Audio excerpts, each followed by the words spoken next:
تعبانه النهارده جدا. كان عندي برد جامد جدا جدا، ولا صوتي طالع ولا اي حاجه. بس لما اخدت بنادول وكده رقت شويه، فقلت صعب عليا ان انا ما اصورش. بس قطعتها، يعني هو الصاج 30 في 40. اخدت بالمسطره كده 30، وعملت الجزء الشوكولاته على 2 والجزء الفانيليا على 2، حطهم على 2 هيبقوا طبقتين. طيب انا هحشيها ايه؟ انا هحشيها موس. ده مج موس فانيليا. الموس سهل جدا جدا جدا، يعني غير الكريم شانتيه. فرق بين الكريم شانتيه والموس ان الموس بيتحشى بيه، والكريم شانتيه ممكن يتحشى بيه ويتجلس بيه. مج موس فانيليا عليه مج لبن ساقع، ولا حاجه، ولا سكر ولا اي حاجه، ولا جيلاتين ولا نشا ولا الكلام الكبير قوي اللي بيقولوه. هعمل ايه بقى؟ هضربه وارجعه. خلاص احنا كده ضربنا الموس، ما خدش دقيقتين خالص. كلام جميل، كلام جميل. طيب دي الفانيليا، دي فراولة. حطيت عليها سكر وحطيتها في التلاجة. بصوا الصوص بتاعها ده اللي انا هسقي بيه. مش انا كتير قوي بقول لكم احنا بنسقي الكيك حاجات كتير قوي، ده من ضمن الحاجات. بدل السيرب انا هسقيه بصوص الفراولة. هو بيت الاسبونش، انا بيته يعني. امبارح كنت تعبانه جدا قوي خالص.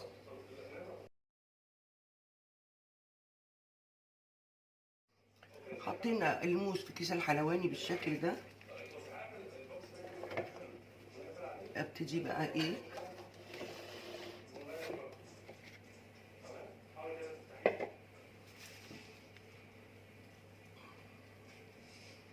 انا عايزه الطبقه عاليه شويه، عشان انا عاملاها طبقتين. عشان على فكره مش بحب ابدا بعملها وكله، بس يعني ايه، ما بحبش التورتات العاليه في التقطيع، مش بتبقى جميله. ولما بتتحط في الطبق كده بتنام على جنبها، يعني مش بحب التورته العاليه قوي يعني. بعملها وكله بس لا.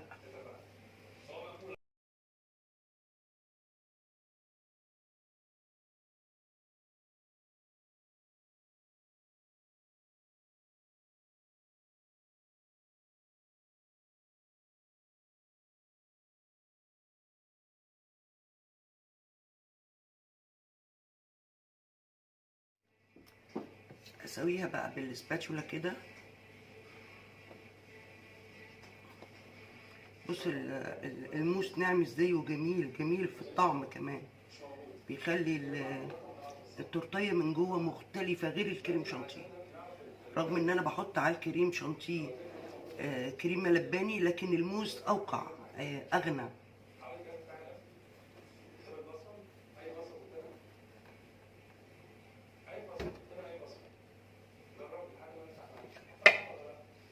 اعمل ايه تاني؟ احط بقى الفراوله.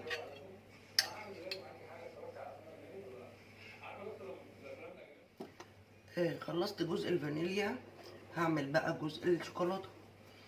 هسقيه بقى شرب. احنا الفانيليا سقيناه الصوص بتاع الفراوله. الشوكولاته هسقيه سيرب عادي، ميه وسكر. كان ممكن قوي اسقيه نوتيلا ولبن، بس ماشي الحال، نسيت يعني. بس كل الطرق تؤدي الى روما. ايه كمان حطيت؟ عملت الموس الشوكولاته نفسه، هو موس الفانيليا. حطيته في الكيس الحلواني، وزي ما عملنا هنا هنعمل هنا.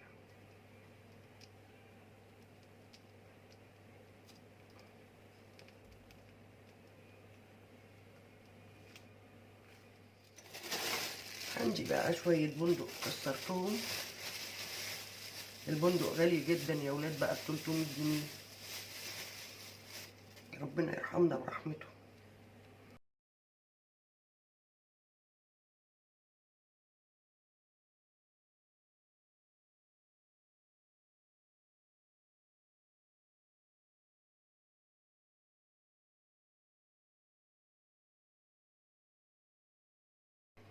انا قصدت ما اسويهاش قبل البندق، علشان البندق يلزق فيها ويبقى فيه طبقه كده، ما يعملش طبقه عازله بينها وبين اللي فوقيها. اوكي.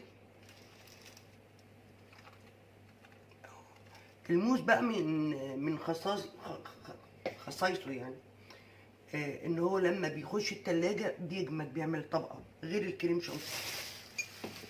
طيب معانا الاجزاء التانية، ادي الطبقة التانية بتاعت الاسبونج.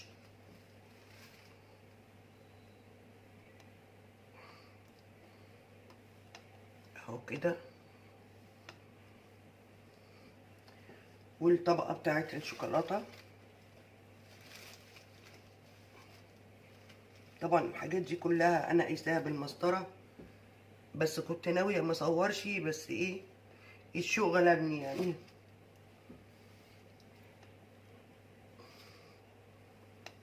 اهو بالشكل ده. جلس بقى الجزء الابيض. انا مش عايزه اطول عليكم، بس هو اوريدي الفيديو طويل عشان فيه تفاصيل.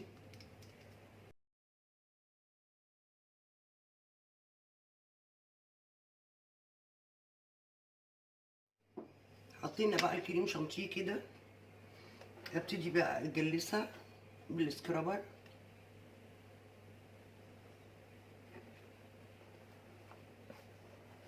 اي كريم شانتيه زياده بشيله.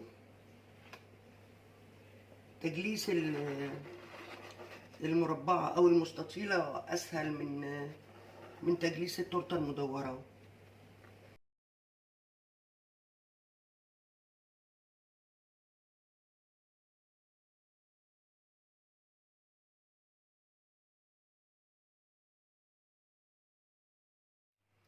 نفس اللي عملناه في الجزء الابيض هنعمله في الشوكليت.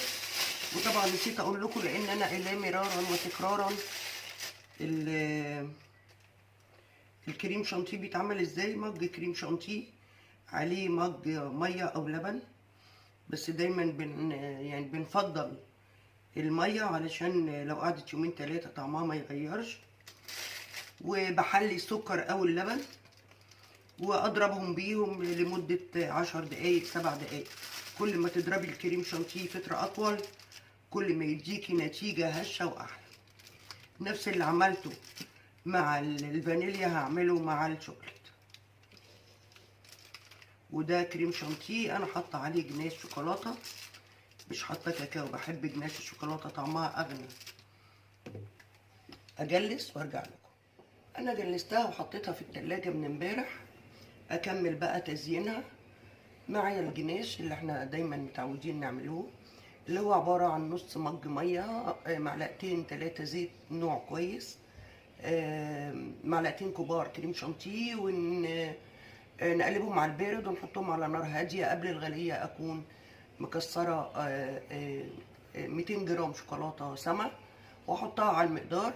اقلب تسيح، يبقى هو الجناش ده. والجناش ليه حاجات كتير قوي، في بيسيحوا الشوكولاته ويسخنوا اللبن يحطوهم على بعض، ده جناش. في وصفات كتيره، وفي الجناش بالكريمه والشوكولاته بس. يعني الجناش ليه وصفات ومقادير مختلفه وكلهم بيبقوا صح.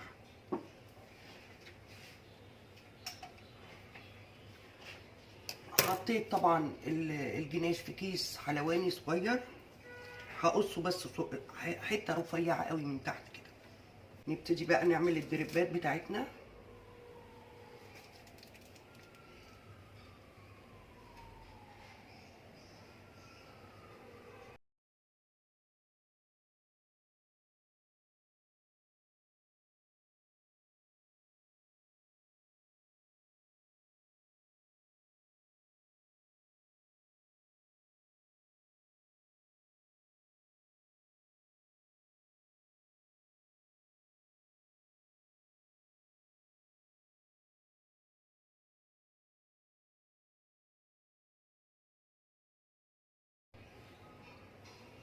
انا هامله الجزء ده كله بالجناش.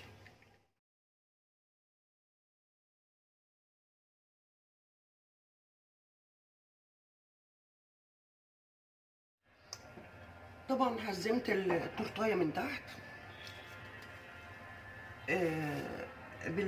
بالكريم شانتيه الابيض، وعملت الجزء ده كده بالشكل ده، وعملت روزيتات بالجناش اللي هو الساقع. ما الجناش ممكن نستخدمه هو سايل احطه على التورتيه من فوق، وممكن اخليه في التلاجة او في الجو الساقع ده يجمد. ممكن اعمله برضو، اتعامل معاه زي ما بتعامل مع الكريم شانتيه، اعمل بيه روزيتات يعني. وانصاف بندق كده هيبقى الشكل جميل قوي.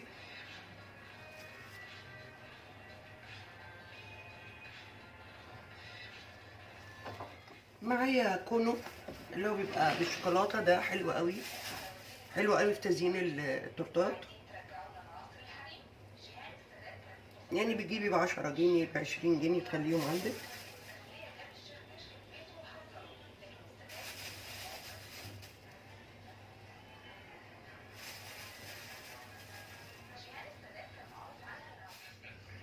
بالشكل ده. وحطيت فراوله، مش عايزه افور انا في التزيين.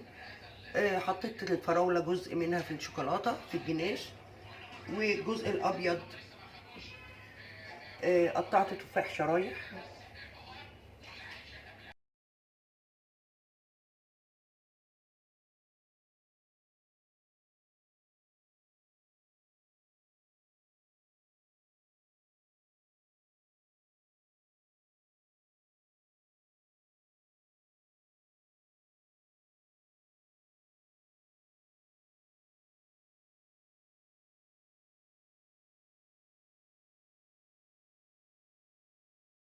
كمان حطيت حلقات كيوي، اجيب كمان جزء فراوله، يبقى كده حلوه قوي.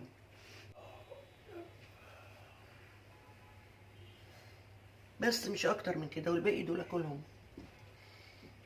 فاكهه يعني. لازم جيلو تلميع. انا اطلع من التلاجة جيلو التلميع نلمعه. التورتيه ما حصلتش، انا ما كنتش عارفه هزينها ازاي اصلا.